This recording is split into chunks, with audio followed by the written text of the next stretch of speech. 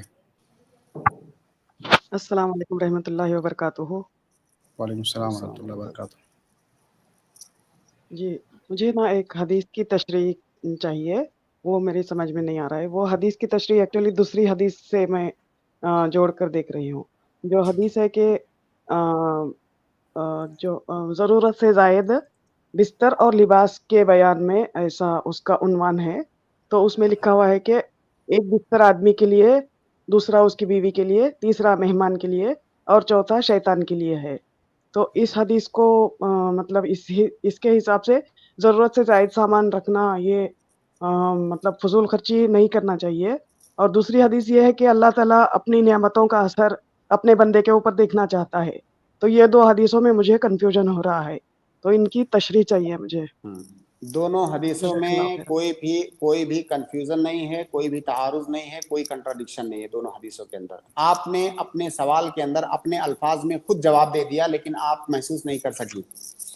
آپ نے کہا کہ کوئی آدمی اگر فضول خرچی کرتا ہے تو یہ جائز نہیں ہے، لیکن اگر کسی انسان کی فضول خرچی کا مطلب ہوتا ہے کہ آپ کی جو حاجت نہیں ہے اس کو بھی آپ اپنے پاس رکھ رہے ہیں، لیکن اگر آپ کو فی الحال اس کی حاجت ہے یا آگے اس کی حاجت پڑ سکتی ہے اور آپ اس کو رکھے ہوئے ہیں، تو اس کو فضول خرچی نہیں کہتے ہیں.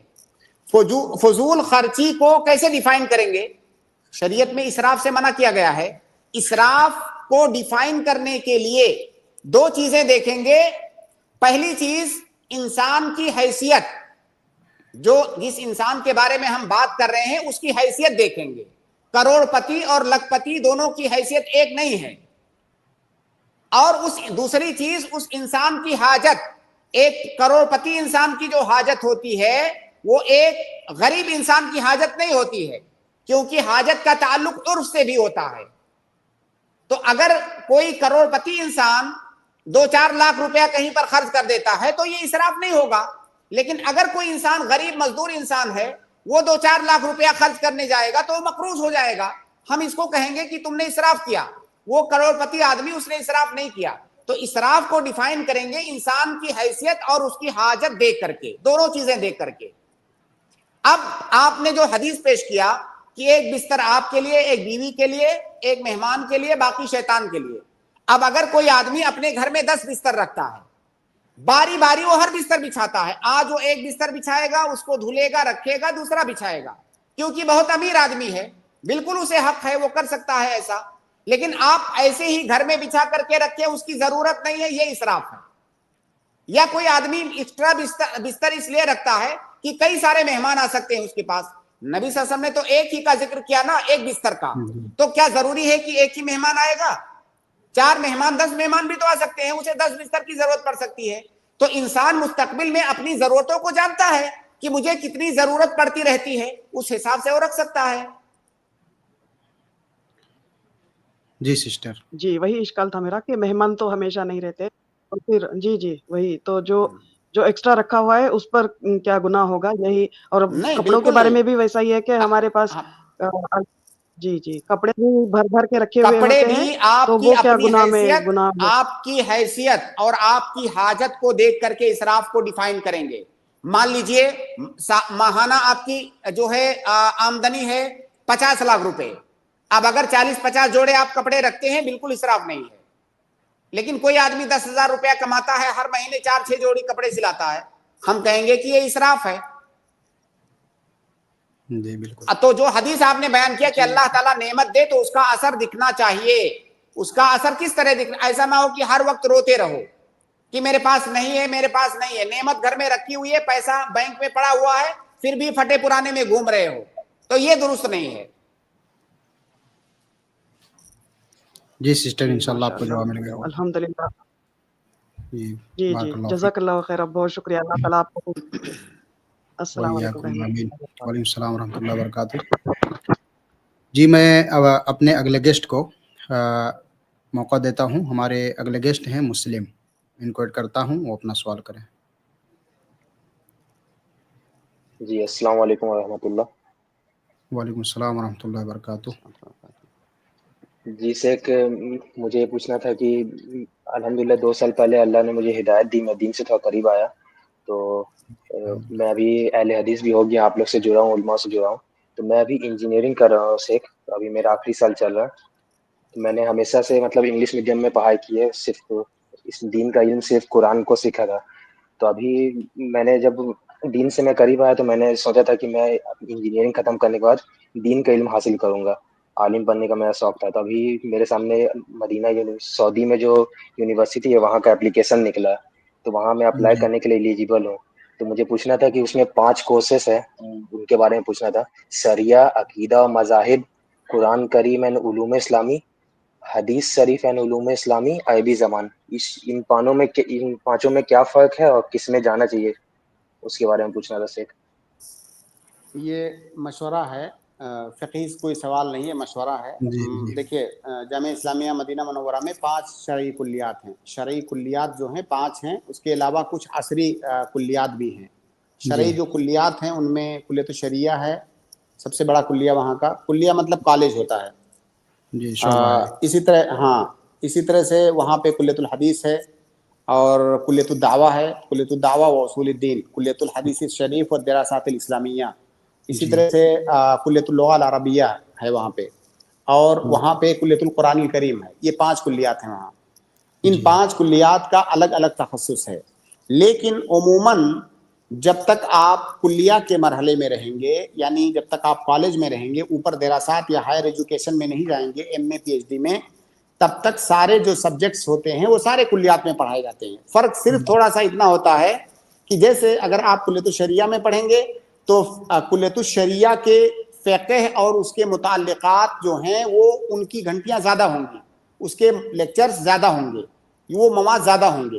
لیکن آپ کو وہ مواد دوسرے کلیات میں بھی پڑھائے جائیں گے، لیکن وہاں پر ان کے محاضرات کم ہوں گے. فرق اتنا ہوگا. اگر آپ مان لیجئے کلیت القرآن کے اندر ہیں تو وہاں پر تفسیر کے لیکچرز زیادہ ہوں گے، شریعہ میں اس سے کم ہوں گے. تو یہ فرق ہوتا ہے. باقی جو آپ نے ذکر کیا وہ اقسام ہیں، وہ کلیات نہیں ہیں، وہ کالجز کے نام نہیں ہیں، وہ اقسام ہیں. پھر ہر کالج کے اندر الگ الگ فیکلٹیز ہیں، اس کا ذکر آپ نے کیا ہے. تو اب جی آپ کو جو پسند ہو، جس میں آپ کو دلچسپی ہو، آپ وہ کورس کیجئے. لیکن میرے خیال سے آپ کا ایڈمیشن کلیہ کے اندر ڈائریکٹ نہیں ہوگا، کیونکہ آپ نے عربی تعلیم نہیں لی ہوئی ہے. تو جب آپ وہاں جائیں گے تو کلیہ کے سے پہلے ایک شعبہ ہے وہاں پر، معہد تعلیم اللغہ العربیہ لغیر الناطقین بہا. وہ 2 سال کا کورس ہے جس میں 4 مستویات ہیں. تو پہلے آپ کو اس میں پڑھنا پڑے گا، جس میں آپ کو عربی زبان سکھائی جائے گی. جب آپ عربی زبان اتنی سیکھ لیں گے کہ اب آپ لیکچر سمجھ سکتے ہیں، پھر آپ کا ایڈمیشن کلیہ کے اندر ہوگا. پھر وہاں جانے کے بعد وہ خود بخود سمجھ جائیں گے کہ کس کلیہ میں جانا چاہیے. ہاں، جب آپ یہ معہد میں کچھ دنوں تک پڑھیں گے تو پھر آپ کو سمجھ میں آ جائے گا کہ آگے مجھے کیا کرنا چاہیے. جی جی جی بھائی، جزاک اللہ اس اسٹریم میں جڑنے کے لیے. جی شیخ، جزاک اللہ خیر. بارک اللہ فیکم. ہمارے اگلے گیسٹ ہیں اے ایم. میں ان کو ایڈ کرتا ہوں، اپنا سوال کریں. السلام علیکم شیخ. وعلیکم السلام ورحمۃ اللہ وبرکاتہ. شیخ میرا سوال تھا، شیخ استوا کے معنی کیا ہیں؟ ایک آیت میں آتا ہے کہ ولما بلغ، استوا کے معنی سمسا، تو استوا کے معنی کیا ہے؟ کیا وہ اس استوا کے بارے میں پوچھ رہے ہیں جو اللہ رب العالمین کے بارے میں ہے؟ نہیں شیخ، وہ موسیٰ علیہ السلام کے بارے میں. دیکھیے جہاں بھائی، پر استوا کا کے 3 یا 4 معانی اہل تفسیر نے ذکر کیا ہے. سعادہ، اعلی، ارتفاع. یہ 3 معانی تو اس وقت مجھے یاد آ رہے ہیں. سعادہ مطلب بھی کسی چیز کے اوپر جانا, اعلیٰ مطلب بھی کسی چیز پر علو ہونا, ارتفاع کا مطلب بلند ہو جانا. تو یہ استوا کے معانی ہیں, اور ان تینوں معانی سے اس کی تفسیر کرنا یہ صحیح ہے. جو موسیٰ علیہ السلام کی جو آیت ہے وَلَمَّا بَلَغَ أَشَدُّ وَاسْتَوَى. ارے بھائی قرآن کی آیت ہے, غلط مت پڑھیے پلیز. دیکھیے آپ کو میری نصیحت یہ ہے کہ کم از کم پہلے قرآن پڑھنا سیکھیے, ہے نا. اب استوا کا جیسے کلمہ ہے, اس کلمے کے بارے میں اتنے سارے فرقے گمراہ ہوئے ہیں اور لمبی چوڑی بحثیں ہیں صفت استوا کے بارے میں. تو آپ کم سے کم ABCD سے شروع کیجئے. ڈائریکٹ آپ استوا پہ کیوں جا رہے ہیں؟ پہلے قرآن پڑھنا سیکھیے, پھر اس کے جو عام معانی اور مفاہیم ہیں قرآن کے ترجمہ وغیرہ وہ سیکھیے, پھر وہاں پر جائیے. یہ مطلب ڈائریکٹ آپ وہ اس چیز کے بارے میں تحقیق کرنا چاہ رہے ہیں جہاں پر بہت سالوں کے بعد ہم وہاں تک پہنچے ہیں. تو ڈائریکٹ آپ وہاں کیوں جا رہے ہیں؟ تو اس سے کنفیوز ہو جائیں گے آپ. استوا یہ اللہ رب العالمین کی ایک صفت ہے, الرحمن علی العرش استوا. اس کا معنی کیا ہے؟ تو جو منحرف فرقے ہیں اس کا الگ معنی, اس کی تعویل کرتے ہیں. جو اہل السنہ والجماعہ ہیں وہ اس کی وہ تفسیر کرتے ہیں جو ابھی میں نے بیان کیا. اب آپ ڈائریکٹ ان چیزوں میں مت جائیے. دیکھیے آپ قرآن بھی ٹھیک سے نہیں پڑھ پا رہے ہیں, تو پہلے قرآن پڑھنا سیکھیے, ترجمہ پڑھیے, پھر اردو میں کوئی آسان سی تفسیر پڑھیے, احسن البیان وغیرہ, اس کے بعد ان ساری چیزوں کے اندر جائیے. ورنہ پھر یہی ہوگا نا کہ آپ کنفیوز ہوں گے. جب آدمی کنفیوز ہوگا تو گھبرائے گا, گھبرا کر کے چھوڑ دے گا. جی شیخ, میں کیونکہ تفسیر پڑھ رہا تھا, تفسیر میں وہ آیت جو لکھی ہے بہت چھوٹے اس میں لکھے سے, تو میں اس کو پڑھ نہیں پایا اتنی اچھی طرح سے. جی تو کوئی اس بات میں نہیں. دیکھیے میرا مقصد آپ پر نقد کرنا نہیں ہے. میں نقد کیوں کروں گا آپ پر؟ میں جانتا ہوں کہ آپ ایک عامی آدمی ہیں, میں نقد کیوں کروں گا؟ میرا مقصد صرف آپ کو نصیحت کرنا اور مشورہ دینا ہے. کیونکہ کئی سارے لوگ ایسے ہوتے ہیں کہ وہ سمجھتے ہیں کہ ہمارے پاس اتنا علم ہے کہ دین کے کسی بھی مسئلے کو پہلے ہی مرحلے میں ہم سمجھ سکتے ہیں.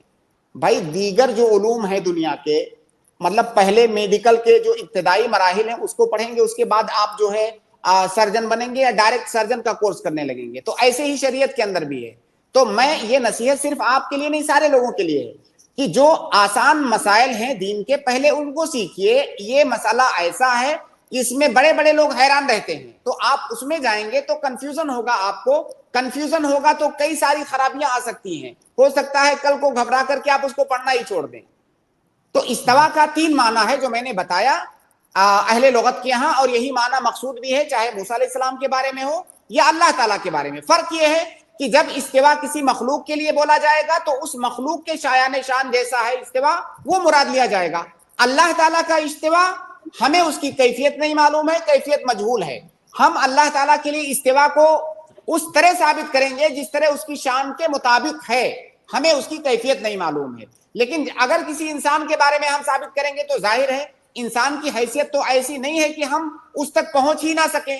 لیکن اللہ رب العالمین کی شان تو بہت بڑی ہے, وہاں تک پہنچ نہیں سکتے. تو ہم یہی کہیں گے کہ جیسا امام مالک نے استوا کے بارے میں کیا کہا, الاستوا معلوم والایمان بہ واجب والسؤال عنہ بدعہ, یا بعض الفاظ میں ہے کہ وکیفیت الاستوا مجہولہ او کما قال. تو استوا معلوم ہے, اس پر ایمان لانا بھی واجب ہے, لیکن اس کی کیفیت مجہول ہے. اللہ تعالیٰ کے لیے جیسی استوا لائق ہے وہ استوا ہم اس کے لیے ثابت کریں گے. لیکن استوا کہیں پر بھی استعمال ہو اہل لغت کے ہاں اس کا 3 معنی ہے, سعادہ علی ارتفاع. جی بھائی, جزاک اللہ خیر اسٹریم میں جڑنے کے لیے. جزاک اللہ خیر شیخ.